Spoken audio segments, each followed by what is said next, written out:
now. Okay. And I will count us down in 5, 4, 3. Today, I have the great pleasure of talking with a graduate from the class of 1995, who I got to see last year for the Celebration of Life for Darla Belshi. It was great seeing you then, and I thank you for doing this right now. How are you, Thank Ramona? you. I'm doing pretty good. Thank you very much. Ramona Turner, tell us a little bit about what you've done since you graduated. After I graduated, I went straight to work for KNTV, which is now NBC3. I was a teleprompter operator, and I did that actually before I graduated. Darla had got me an interview for an internship, and I stuck around once the internship ended. And of course, a position opened up, and I slid right in.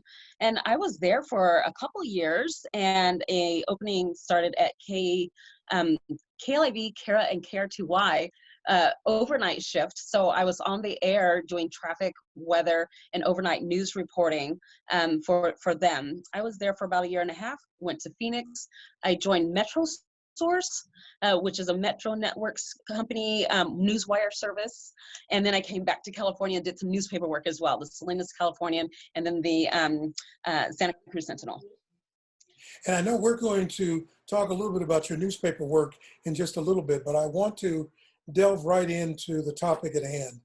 The year 2020 will always be remembered for what happened in Minneapolis in late May to George Floyd. What was your reaction? We're both African Americans, but what was your reaction to what happened?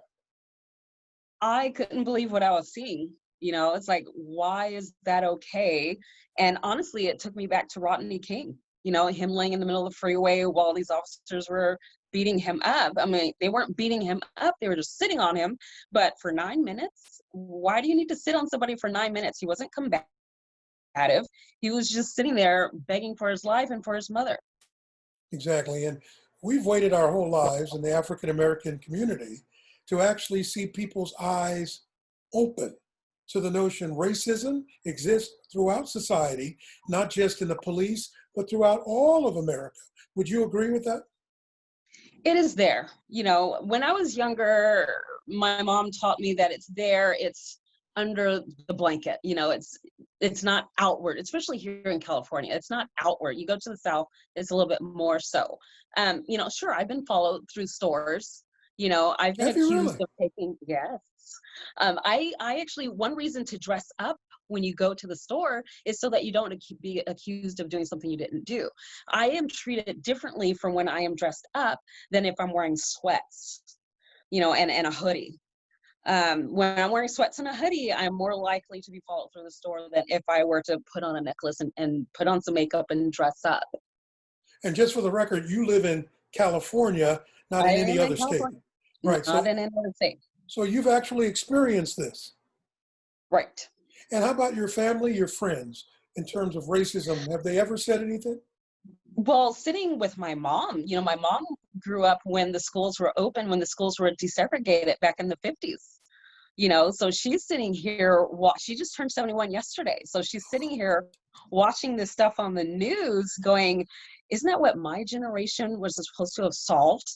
You know, it's like her generation went through this. She grew up watching Martin Luther King on the television. You know, she grew up watching Cassius Clay, Muhammad Ali, you know, do his thing. She says, how come we haven't come past that? You know, and I'm sitting up here, you know, saying the same thing as like, why are we still dealing with this all these years later? And when a kid, you know, I adopted my cousins and, you know, they're sitting up here asking me, why are people racist? You know, and I tell them, when you look at it, because racism it was only a few years ago that we were slaves, a few people ago, if you will, that we were slaves. My great grandmother was a slave. That's Oh, not wow. that many people ago, you know? So we haven't gotten, how many people does it take for racism to end?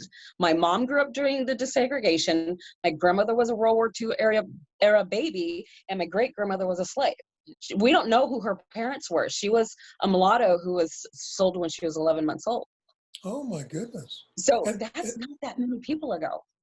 and do they have So it takes records of all of time. this? Or is this passed down by family discussion? It's discussion. It's discussion. Yeah. So it wasn't that many people ago. And it's like, how many more people does it take for this to end? You know, how many more people does it take for everybody to have that light bulb turn on that says something's wrong? You know, this has to stop. It infuriated everybody, apparently not only in this country, but around the world. I know my initial reaction was multifaceted. I was angry at the police officer. You see this man, he's begging for his life, and all of those other officers are not acting to save him.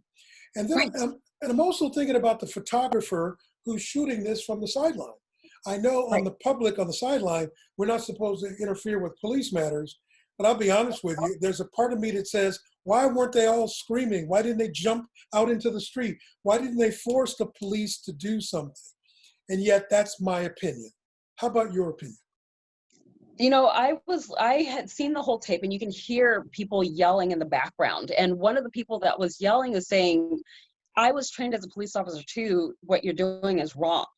The main video that you're seeing on the television, she's 17, you know, and for me, who are you supposed to call? Are you supposed to call the police? You know, the police are the ones who are perpetrating this. But then I don't know if you've heard the other video that has been out, or sound recordings of the 911 dispatcher that is watching the CCTV saying, hey, that's not right. And for the supervisors to say, shut up, we'll deal with it. But it didn't really get dealt with. It took the public outrage for something to happen. Right. When you're dealing with authority, you know, what are you supposed to do? I think a lot of people are just, we don't know what to do. You've got some people that want to act out, and you've got some people that will say, another day in a Black person's life. You know, and then of course you've got the all lives matter and the white lives matter people saying, he shouldn't have passed a fake 20. I don't know if passing a fake 20 warrants having, 500 pounds, because there's several officers on him. You know, 500 pounds of officers sitting on you. I don't know. I don't know what to do in that situation. And beginning that night, protests began not only in Minneapolis, but all over the country, including here in San Jose, California. That continued day after day, week after week, for more than 2 months. We were hearing about Portland protests and federal agents getting involved during the summer of 2020. When you see that in the media, what do you think young people should be thinking about this moment in history?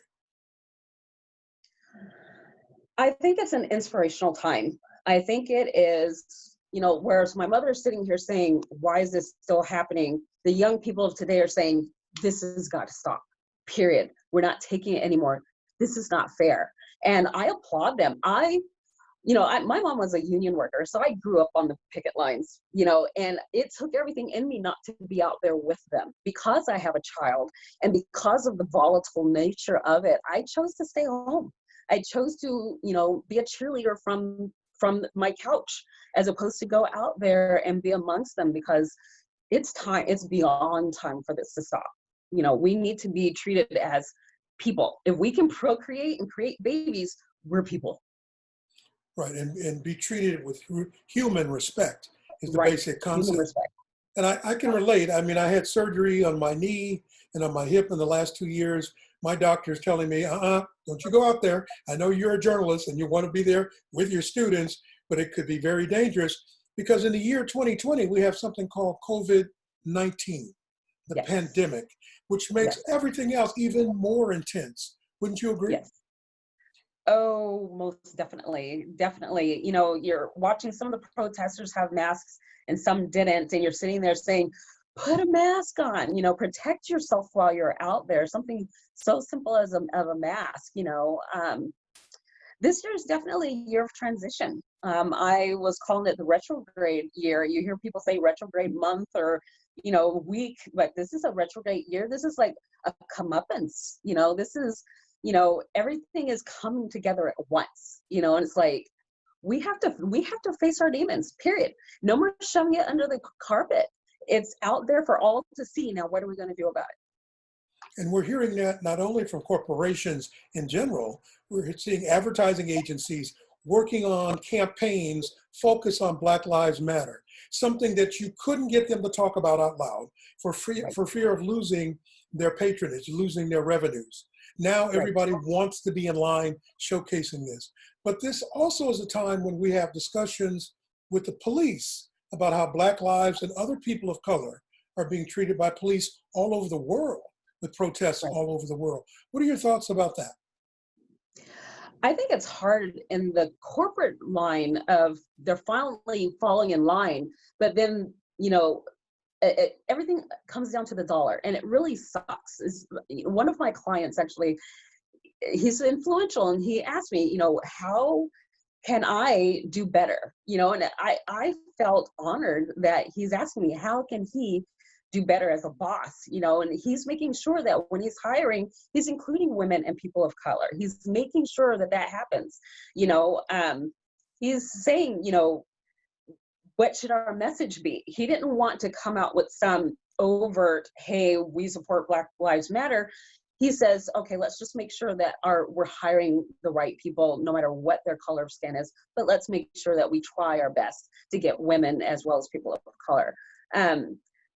It really comes down to mindfulness. Everybody likes to preach, do unto others, but when it comes down to acting do unto others, I don't know why it's so hard to do that. It's like, if you want to treat other people the way you want to be treated, then you start doing it. Don't expect people to treat you the way you want to be treated without some reciprocity. Police, it's really hard as a reporter. You have a lot of friends that are police. And that has been very interesting, because you want to post whatever you want to post on Facebook about the police, but then that some of your officer friends are going to see that. And of course, you have your officer friends that are on both sides of the aisle. You have your officer friends that will stand with you on that line, kneeling, saying Black Lives Matter.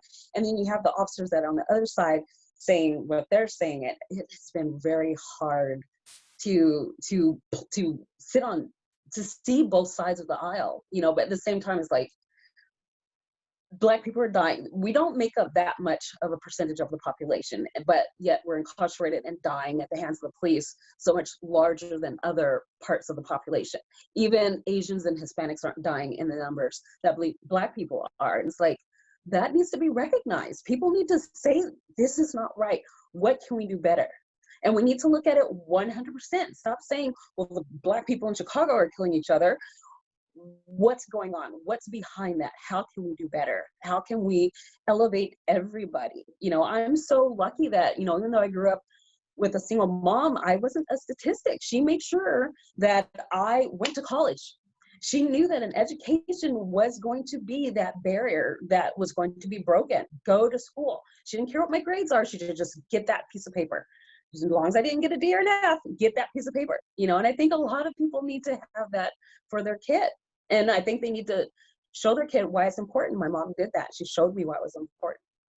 And this empowerment of education. You were a great student in school, and you were able to do that internship and then work in the profession. Now you're doing your own business. You've been empowered to do these things. And education provides that energy, that thinking. That's what we tried to help to spark in all of you. But isn't it amazing, the numbers of people who are not paying attention to science when it comes to COVID-19? They're still partying. They're still going to the beach. They're still hanging out in large groups, even though in school they've been taught since they were knee-high to a stump that, viruses can be dangerous and can kill you sometimes. That just blows my mind that there's still people in this country that don't get it. And, part of it comes from the mixed messages that we're getting from the top. No one said, okay, this is what we're going to do. We're going to shut down our borders from coast to coast. Everybody needs to wear a mask. No one said from the top, this is what we're going to do. We have infighting in our own government about what's right.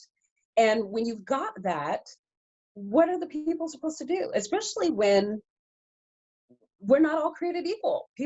There's so much blaming going on right now. There's so much infighting from the lower to the higher. And I think that is part of our problem. If we had a cohesive message that said, this is what happened, this is how we prevent it, this is how we fight it, everybody get on board, let's do this. I think that is what we needed from the start, as opposed to this, no one knows who to believe. I have people tell me all the time, they don't know what to believe because there's so much information, conflicting information out there.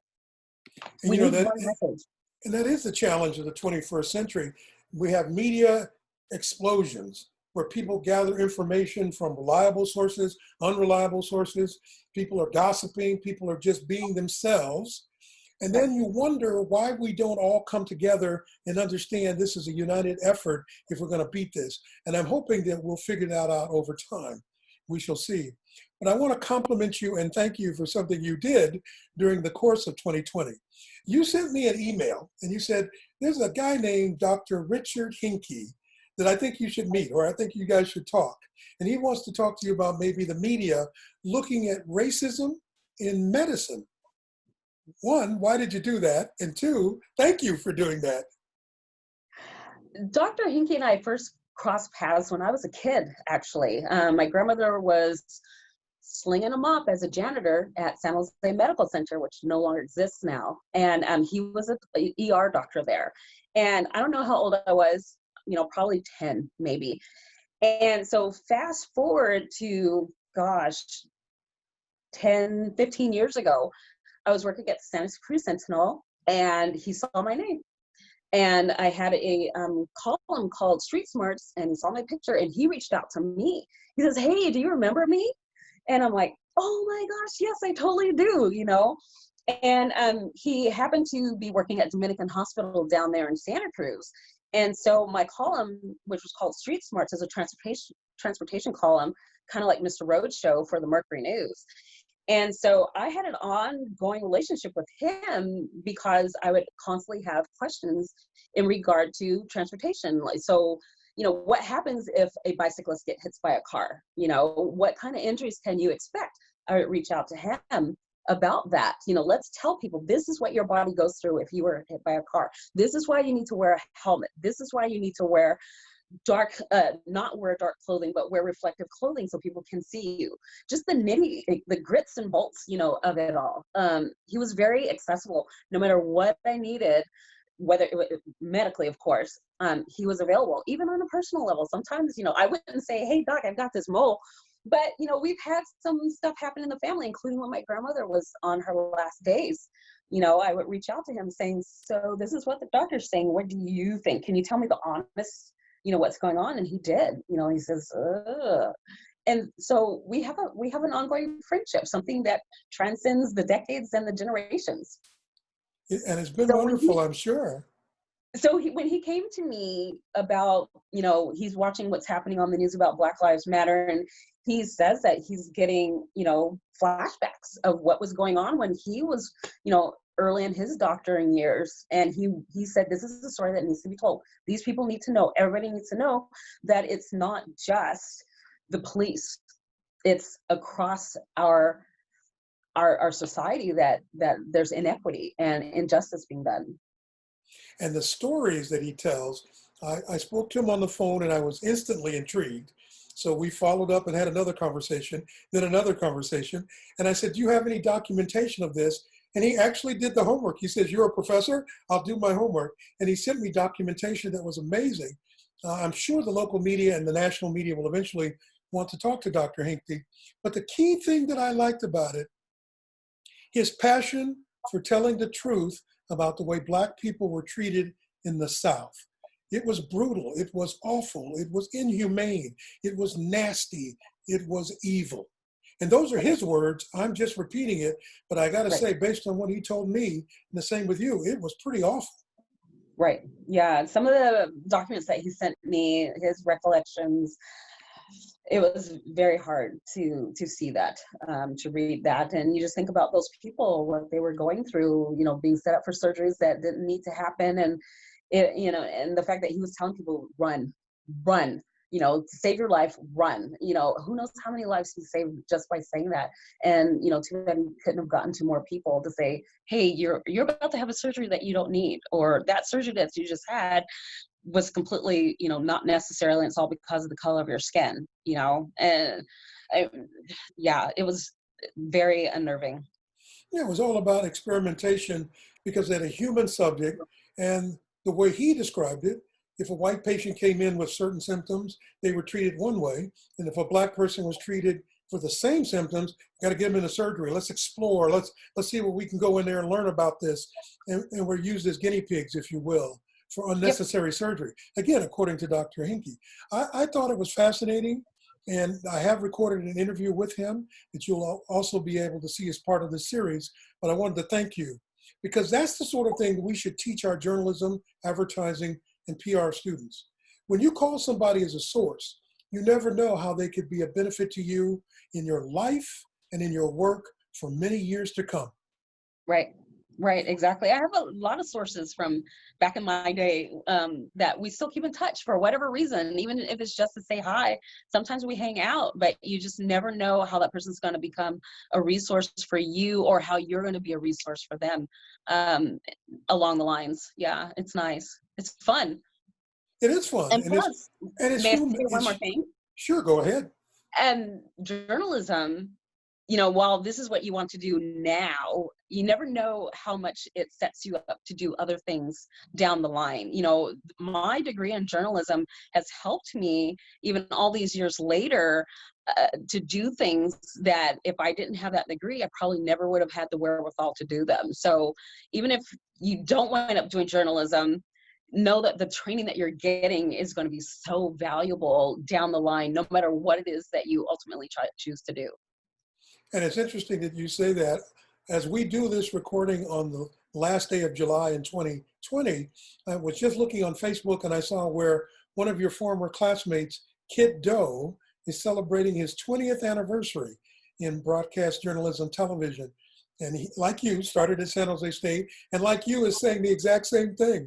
I think it's fascinating that journalism helped you all do that. Right. It helps you be resourceful, you know, and plus growing up the era that we went through, you know, we had to go to the library for information, you know, the internet was still coming about. And so learning how to be resourceful and find the information, ask those questions. If you can't get a person to ask you a question, you can use Google. You can use Google before you even ask a person a question, just so that you sound more intelligent, and also so you can ask even better questions, you know. Just being resourceful. I think journalism really helps you.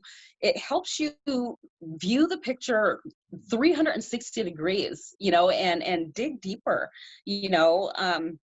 Yeah, it's very, again, no matter what it is that you ultimately wind up doing in your life, journalism is definitely going to play a role in that and make it a little bit easier, you know. I'm loving this conversation because you just brought up something else in my mind and you triggered it.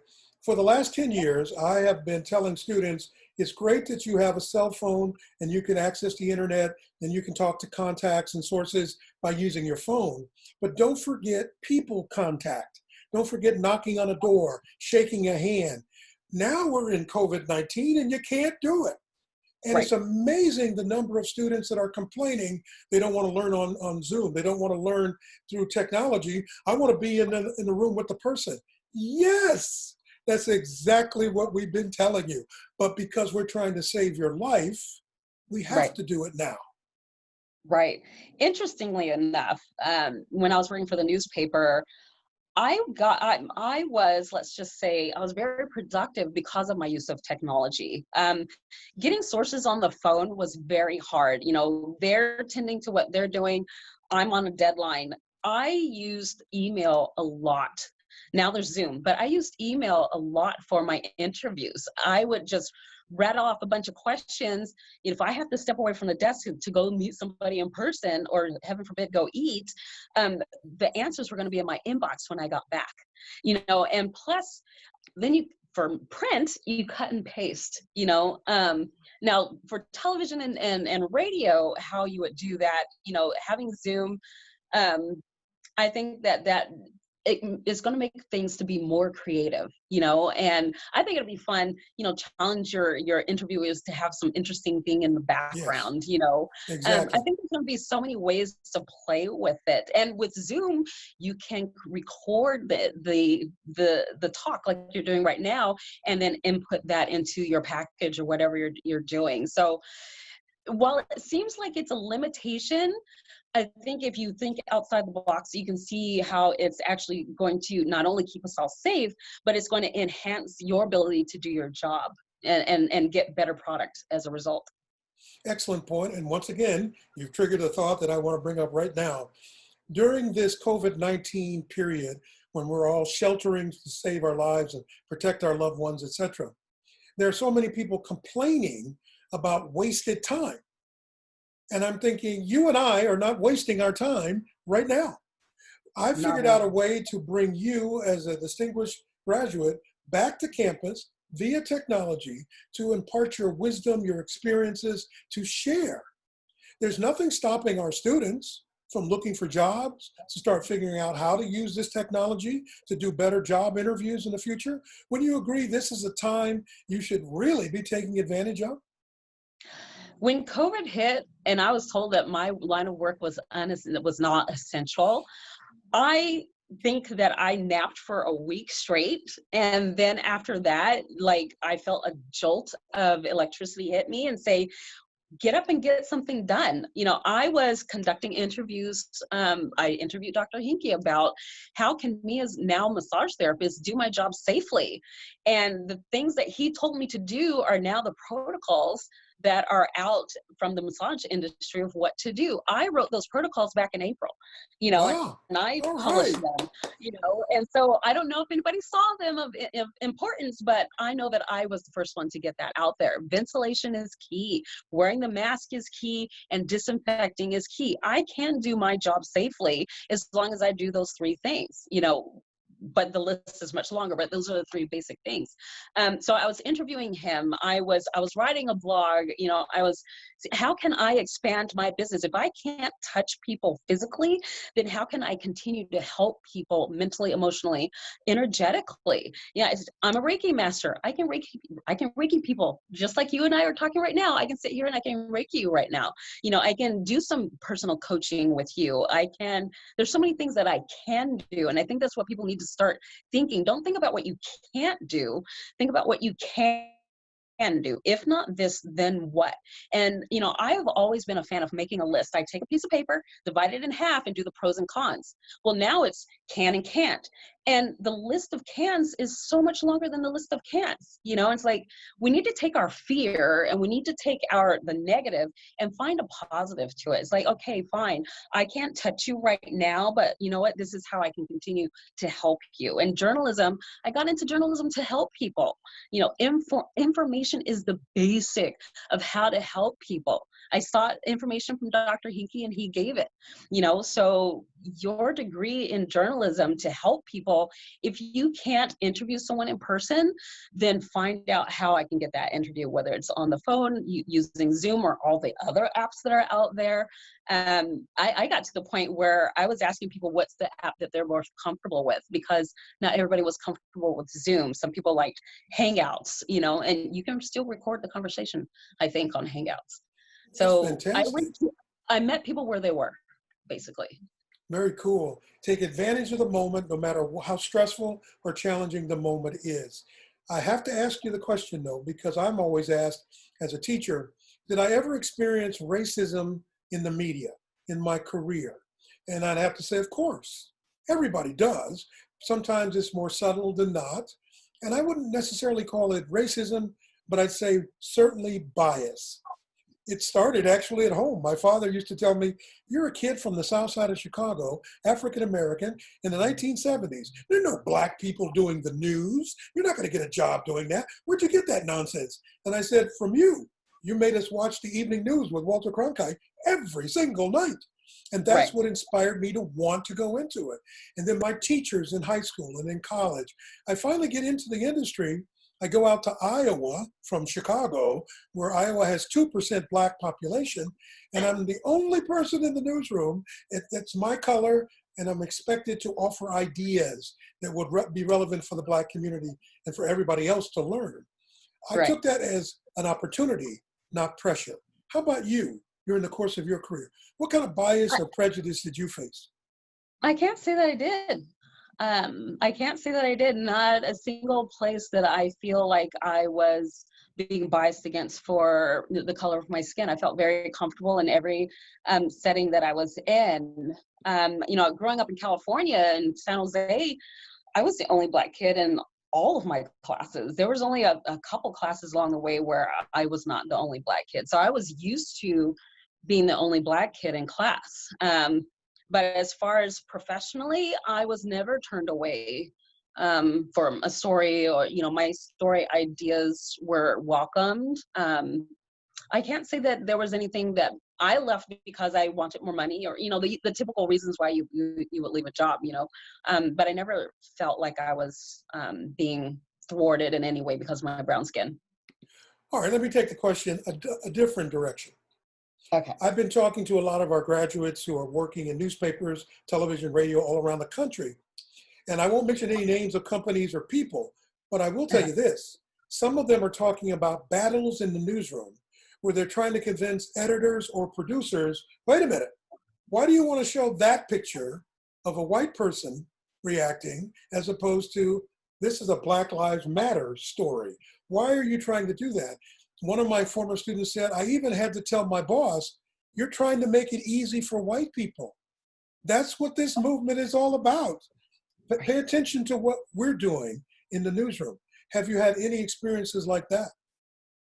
No, I haven't. If anything, just being on social media and reading what people are saying about the movement, that's been the extent of my arguments, if you will, about people saying, how come we're not showing the peaceful protests? And I'm literally looking at MSNBC. There's a peaceful protest. The reporters are saying protesters are peaceful until the night comes and you have the other elements coming in. Right. And those are it is the definitely variables. A big picture to look at. Right. Those variables always change things, and yet the protesters get blamed for all of it. Right. And then news has come out saying, oh, it was the police officers that set that fire, or that was the anarchists that set that fire. It wasn't the protesters, So I think we need to, differentiate who exactly is doing what, and realize that most of the people are out there peaceful and saying this must stop in a peaceful manner. And finally, you remember when I was teaching you, I always gave you a current events quiz and told you, you got to pay attention. You got to know what's going on. I use that quote from Abraham Lincoln, before you shoot off your mouth, make sure your brains are loaded. So keep up with the news. Well, as we are taping this the day after the funeral for this man, one of the great heroes in American history, I'm hoping my students pay attention to his story and what he meant by getting into good trouble. The civil rights movement made it possible for me and for you to get a job in the profession. What else would you add to good trouble in terms of what he did for us? Good trouble, what he did for us. You know what? Being able to walk into the front of a restaurant, in the front of a store, not having to walk to the back and get the burger from, my mom has told me these stories, having to go to the back of a restaurant to get a burger, and then heaven forbid you drop it, because if you went back to go get another one, you wouldn't be treated so nicely, just being able to walk down the street without people crossing over, I think is good. If anything, sometimes I've had to cross the street, especially now with COVID, you have to cross the street. I think it's just those basic, simple things. The stories that my mom told me about growing, and my family's from Kentucky, so from the South. So all the things that my mom is telling me, she grew up with in Kentucky, which is why she moved us here to California, because California is not so red state, just having freedoms to be a person. And, if it is overt, not like it's okay, but I've lived my life a pretty good life, and I thank him for that. In his eulogy of Congressman Lewis, former President Barack Obama reminded everybody that the Voting Rights Act, which he fought for, he went across that bridge and got beat up for, has been changed recently by a Supreme Court action. And President Obama said it's time in his name to go back to it, and this time make it even better and make it last forever. We have this belief sometimes in our society, oh, that's been done. Somebody took care of it. I don't have to worry about it. It's completely done. Right. It's not. It never is. Right. Nothing's ever done because society keeps morphing. We keep changing. When he was doing his thing on the streets, we didn't have as many nationalities here. Everything that benefits the Black lives is benefiting everybody else who's here as well. And I think that's something that people aren't accounting for. So things were done at that moment, and even sometimes it was done under a compromise, so it still wasn't done to the letter of how we wanted it to be done. So then as society changes, as new beliefs come in or as new situations come in, then those laws need to address that. They need to be changed, upgraded. We have software downloads regularly, so we need to have law downloads regularly, to recognize what's happening now. Well, this conversation is exactly what I'd hoped for.